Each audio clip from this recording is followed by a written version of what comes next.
మనం ఎందుకు ధ్యానిస్తాం? ఇది ఒక మంచి ప్రశ్న.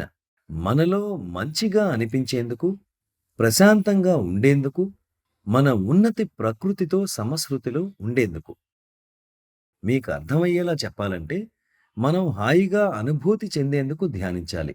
అది మిమ్మల్ని లోపల నుంచి సంతోషంగా ఉంచుతుంది. నేనిలా వివరిస్తాను. మీరు ఏడుస్తూ ఉన్నప్పుడు చాక్లెట్‌ను ఆస్వాదిస్తారా? లేదు కదా! మీరు చాక్లెట్‌ను అందులో పూర్తిగా లీనమైనప్పుడే ఆస్వాదించగలుగుతారు. బాగా సంతోషంగా ఉన్నప్పుడే ఆస్వాదిస్తారు. ఇంటి దగ్గర ఉన్న వాళ్ళ ఆరోగ్యం విషయంలో మీరు చింతిస్తున్నప్పుడు మీరు సంతోషంగా ఉండగలరా? ఉండలేరు. కాబట్టి బాధ లేదా చింత అనేది మిమ్మల్ని నిరోధించి కుదురుగా ఉండనివ్వదు.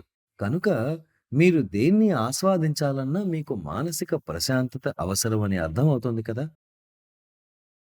మానసిక శాంతి ఎలా కలుగుతుంది? చింతలను తొలగించినప్పుడు. ఈ అనవసరమైన భారాలు అని పిలువబడే చింతలను తొలగించేందుకు ధ్యానం మీకు సహాయపడుతుంది.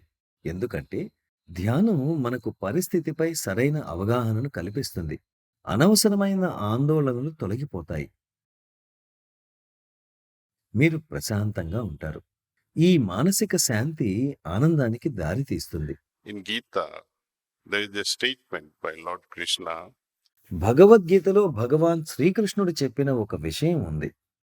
అశాంతస్య కుతః సుఖం. మీరు దీన్ని తిరిగి చెప్పగలరా? Oh my God! ఇక్కడ అందరూ బాగానే వల్లివేస్తున్నారు. అశాంతస్య అంటే ఎవరైతే అశాంతిగా ఉంటారో, శాంతి ఉండదో అలాంటి వారికి సుఖమెలా దొరుకుతుంది?